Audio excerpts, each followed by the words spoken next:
동유럽에서 가장 부러워하고 동경하는 나라는 어디일까요? 독일이나 프랑스 같은 나라일까요? 의외로 이 질문에 한국이라고 답하는 사람들이 많다는데요. 그리고 그 연령층은 젊은 층에 집중되어 있는 게 아니라 오히려 높은 연령층에서도 그런 대답을 들을 수 있다고 합니다. 동유럽에서는 왜 한국을 부러워할까요? 어떤 내용인지 지금부터 만나보시죠. 저는 폴란드 크라쿠프 출신의 역사학자 카타지나 보이텍이라고 해요. 크라쿠프에서 역사와 전통을 연구하며 지내고 있어요. 이 도시는 중세 유적이 남아있는 곳이에요. 매일 아침 오래된 석조 건물 사이를 걸으며 빗수와 강을 바라봤어요. 바람이 차가운 강물을 스치면 과거 전쟁과 분단의 흔적이 떠올랐죠. 저는 작은 연구실에서 폴란드의 역사를 파고들었어요. 크라쿠프의 조용한 골목에서 연구를 하며 시간을 보내는 게 익숙했죠. 그 단순함 덕분인지 제 일상은 평온했죠. 종종 업무 때문에 다른 지방으로 출장 갈 때를 빼면 어디 밖에 나가지도 않던 사람이에요. 그러던 어느 날 우연히 유튜브에서 한국 관련 다큐멘터리를 봤어요. 경복궁의 기와지붕과 한옥마을의 고즈넉한 풍경이 화면에 펼쳐졌죠. 그런데 그 내용을 보면 볼수록 저는 점점 꽤나 큰 충격을 받았어요. 동유럽처럼 전쟁과 분단의 아픔을 겪은 나라와 달리 한국은 폐허에서 현대 강국으로 변한 이야기를 들었죠. 사실 정치적으로 한국은 우리 폴란드에 굉장히 중요한 나라예요. 막강한 군사력을 보강하기 위해 한국제 합리적인 가격의 제품들을 수입해왔어요. 덕분에 폴란드 육군은 강력해졌죠. 크라쿠프 근처 군사기지에서는 늘 기자들이 상주해 있을 정도로 관심이 깊기도 하고요. 그런데 한국이 불과 70년 전만 해도 정말 거지였다고요? 도무지 믿기지 않았어요. 다큐멘터리에서 내레이터가 말한 내용은 정말 놀라웠는데요. 한국은 1950년대엔 세계 최빈국 중 하나였지만 지금은 글로벌 리더라고 했습니다. 저는 노트북을 멈추고 생각했어요. 어떻게 그럴 수 있지? 라고요. 폴란드는 오랜 세월 회복을 꿈꿨지만 아직도 과거의 상처를 안고 있어요. 그런데 한국은 달랐어요. 경복궁의 화려한 모습, 한옥의 따뜻한 정취가 머릿속을 떠나지 않았죠. 그날 밤 침대에 누워서도 한국에 대한 궁금증이 가시지 않았어요. 폐허에서 일어선 그 나라의 비밀이 뭐지?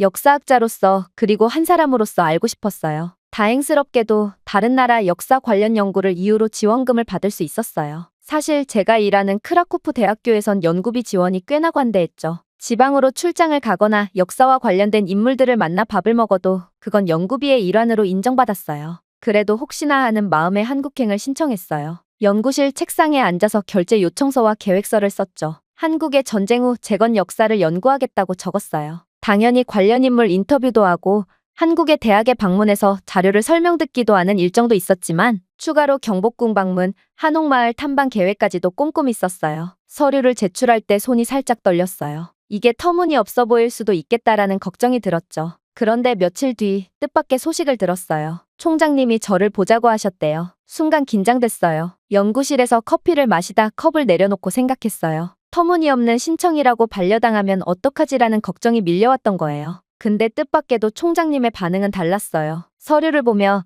미소를 지으시더니 흥미롭다고 하셨어요. 아마 대부분의 다른 나라들이면 이런 비용 지원은 안 되겠지만 한국이라면 우리가 배울 수 있는 나라이기 때문에 가능하다고 하시는 거예요. 폴란드도 한국처럼 빠르게 성장했으면 좋았을 거라며 부러운 입장 아니겠냐며 웃으셨죠. 흔쾌히 한국에 다녀올 비용을 지원해 주시겠다고 하셨어요. 저는 입이 떡 벌어졌어요. 총장실을 나오며 가슴이 벅찼어요. 혹시나 했지만 이게 가능할지는 정말로 몰랐으니까요. 그리고 새롭게 알게 된 사실도 있었어요. 총장님과 대화하며 깨달았죠. 의외로 연령이 높은 층에서 한국에 대한 긍정적인 생각을 가진 사람들이 많았어요. 총장님께서 자신의 친구 중에도 한국산 군수물품들을 칭찬하는 사람이 많고 그 기술력에 상당히 부러워하는 사람이 많다고 하셨거든요. 독일 제품보다 뛰어난 기술력에 폴란드가 그렇게 되어야만 했다며 한국을 진심으로 부러워한다고 해요. 그리고 총장님은 보고서를 기대한다면서 잘 다녀오라고 여권 케이스를 선물로 주시기까지 했어요. 총장실을 나오며 가슴이 두근거렸어요. 지원금도 받고 선물까지 받다니 꿈 같았어요. 모든 준비가 끝나고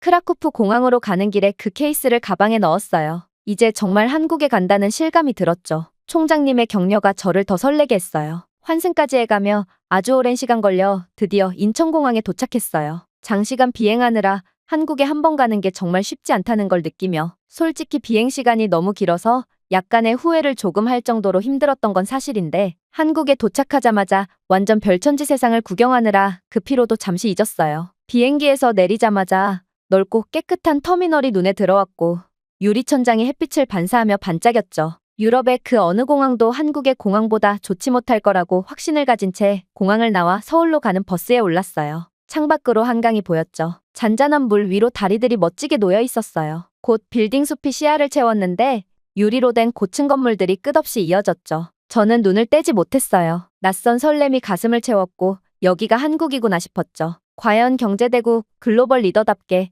한국이라는 나라가 가진 모습은 선진국 그 자체였어요. 크라쿠프의 중세 풍경과는 완전히 달랐죠. 심지어 독일의 도시들보다 빌딩들이 높았어요. 프랑크푸르트나 미넨을 떠올려봤지만 서울의 스카이라인은 더 웅장했어요. 도로엔 자동차들이 쉴 새 없이 오갔죠. 고급차들이 유난히 많았어요. 벤츠, BMW, 심지어 테슬라도 눈에 띄었어요. 그걸 보고 저는 매우 놀랐어요. 70년 전엔 폐허였다던 나라가 이렇게 됐다던데 그 다큐멘터리가 정말 사실이고 과장이 아니구나 생각했죠. 버스 창에 기대며 카메라를 꺼냈어요. 이 모습을 찍어두고 싶었으니까요. 한국의 첫인상이 이렇게 강렬할 줄 몰랐던 것 같아요. 한국에 도착한 뒤 본격적으로 사람들을 만나기 시작했어요. 서울에 있는 모대학 출신 학생들 그리고 여러 경제학자와 역사학자들을 찾아다녔죠. 연구비 덕분에 그들과 밥을 먹으며 이야기를 나눌 수 있었어요. 첫 만남은 대학 근처 카페에서였어요. 역사학과 학생들이 저를 기다리고 있었죠. 테이블에 앉자 그 여학생들은 저를 보고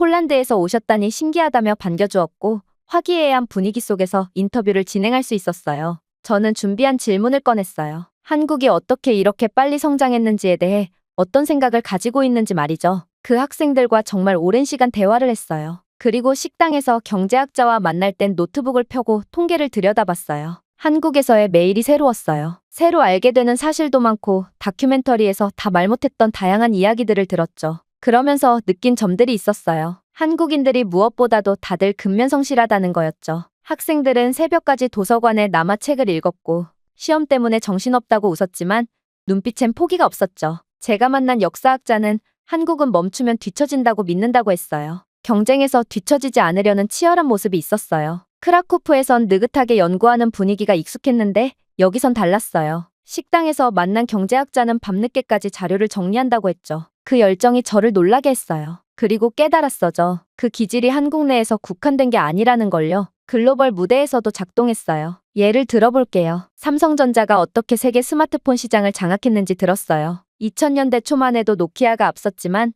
삼성은 끊임없이 기술을 따라잡고 앞섰죠. 또 현대차 얘기도 있어요. 미국 시장에서 독일차를 제치고 품질로 인정받았죠. K-팝도 그랬어요. 누구나 인정하는 한국의 가수 BTS는 세계를 노리고 연습했죠. 치열함이 글로벌 패권을 잡게 했어요. 저는 노트에 그 이야기를 적었어요. 근면과 경쟁, 그게 곧 한국의 힘이라고 썼죠. 크라쿠프에선 과거를 기록하는 데 집중했지만 한국은 미래를 만드는 데 몰두했어요. 그 차이가 한국을 여기까지 이끌었다고 느껴지더군요. 사람들을 만나며 점점 더 감탄했어요. 이런 기질이 한국을 발전하게 만드는 기본적인 베이스라는 걸 알게 되었죠. 한국에서 사람들을 만나며 또 다른 점을 발견했는데 한국인들은 동시에 굉장히 비판적이었다는 거예요. 카페나 식당에서 이야기를 나누다 보면 한국의 문제점을 꺼내곤 했죠. 교육 시스템이 너무 경쟁적이라거나 양질의 일자리가 부족하다라고 세세한 부분까지 비판했어요. 그러면서도 나름대로 해결책이 다들 머릿속에 있더라고요. 한 학생은 학교에서 창의성을 더 키워야 한다고 했고 경제학자는 중소기업을 지원해야 한다고 했어요.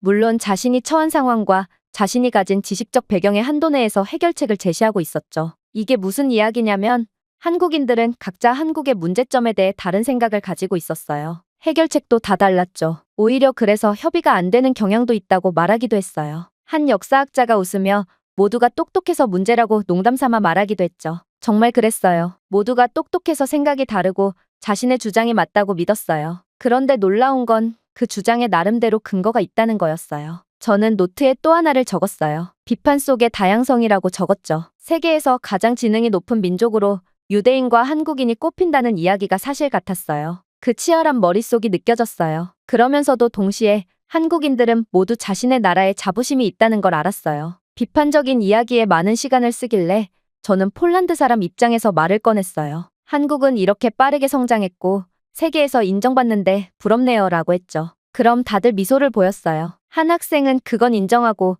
좋은 부분이 맞다고 인정하기도 했고 경제학자는 한국의 경제적인 기적은 자랑스럽긴 하다고 했어요. 비판 속에서도 인정하는 분위기가 따뜻했어요. 저는 그 모습이 신기했어요. 크라쿠프에선 과거의 아픔을 이야기하며 한숨 짓는 경우가 많았는데 한국은 달랐어요. 사실 한국 정도면 굉장히 선진국이고 좋은 나라라고 생각했어요. 그런데 다들 좋은 것보다 여전히 못하고 있는 걸 바라봤어요. 더 나아져야 한다며 고치기 위해 노력하고 있었죠. 한 역사학자가 우리는 멈추면 안 되는 사람들이라고 했어요. 그 말이 가슴에 남았어요. 비판과 자부심이 공존하는 모습이 한국을 더 발전시키는 원동력이라고 생각하게 되었어요. 똑똑하고 열정적인 사람들이 이렇게 나라를 만들어간다고 느꼈는데 솔직히 폴란드, 아니 유럽에서는 그런 사람들이 부족하다고 느껴졌습니다. 그렇게 한국인들을 만나며 처음엔 마치 로봇 같다고 생각했어요. 근면하고 치열한 모습이 마치 기계처럼 느껴졌죠. 그런데 그게 전부가 아니었어요. 따뜻함도 가지고 있었어요. 어느 날 숙소 근처 식당에 갔어요. 작은 테이블에 앉아서 김치찌개를 주문했죠. 외국인인 제가 숟가락으로 찌개를 잘 떠먹자 주인 아저씨가 신기한 눈으로 쳐다봤어요. 그러더니 서비스라며 공짜로 계란말이 한 접시를 가져다 주셨는데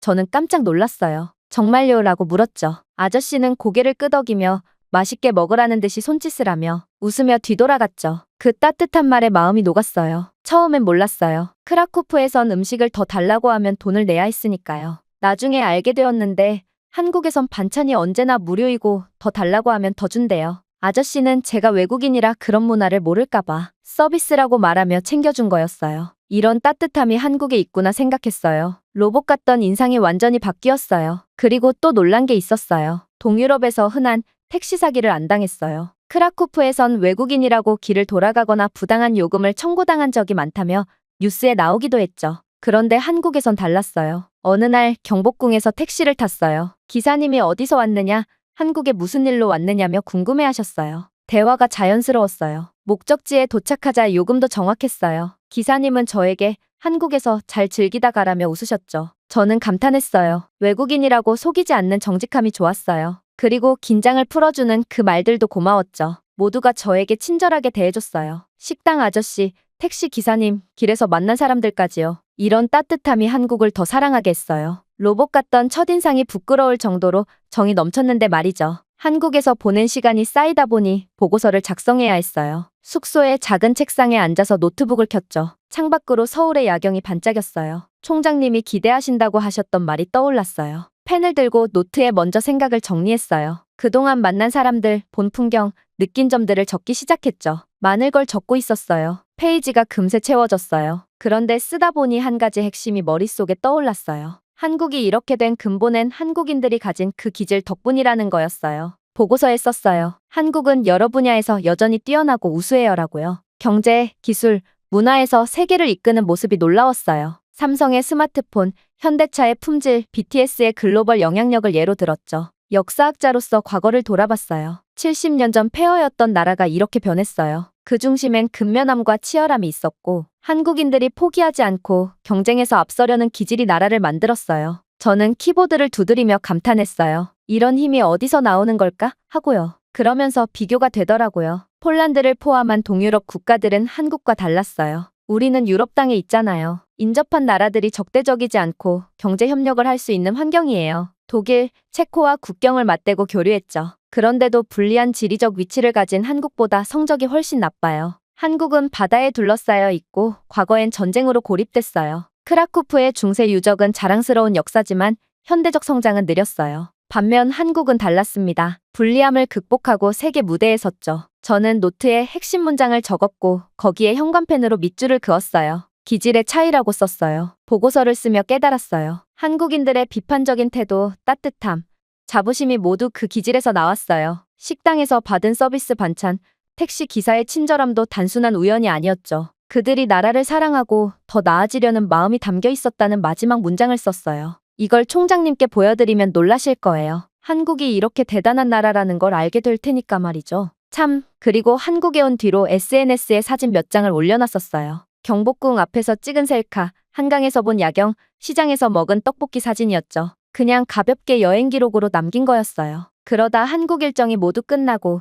인천공항에 앉아 있었어요. 비행기를 기다리며 핸드폰을 들여다봤죠. 한국에서 찍은 사진들과 자료를 검수하려고 화면을 켰어요. 그런데 눈에 띄는 게 발견되었죠. 저를 팔로우한 사람이 몇천 명이나 늘어난 거였어요. 그걸 보고 깜짝 놀랐고 이게 뭐지? 라고 중얼거렸죠. 솔직히 놀라웠어요. 알림을 확인해보니 대부분 유럽에서 관심을 보이는 사람들이 많았다는 걸 알게 되었어요. 폴란드는 물론 독일, 프랑스, 체코에서 온 메시지가 쌓여 있었죠. 한국 배경으로 제 얼굴 사진을 올려놨을 뿐인데 반응이 엄청났던 거죠. 경복궁 멋지네요. 가보고 싶어요. 라거나 한국 음식이 맛있어 보이네요. 추천해주세요. 같은 질문들이 쏟아졌어요. 저는 핸드폰을 손에 든 채로 얼떨떨했어요. 댓글을 하나씩 읽으며 이 정도로 요즘 한국이 인기가 있구나 싶었어요. 공항 의자에 앉아서도 심장이 쿵쿵 뛰었어요. 폴란드 배경에 제 얼굴을 올린다고 하면 보통 지인들이 잘 지내? 라며 안부를 묻곤 하고 그게 전부였죠. 체코 사람, 프랑스 사람이 관심을 보일 리가 없죠. 그런데 한국 배경이라는 이유로 이렇게 반응이 달랐어요. 저는 아무런 유명인도 아니잖아요. 그냥 크라쿠프에서 조용히 역사나 연구하는 사람이었죠. 그런데 한국 덕분에 사람들을 끌어모으다니 감탄했어요. 한강 사진 아래엔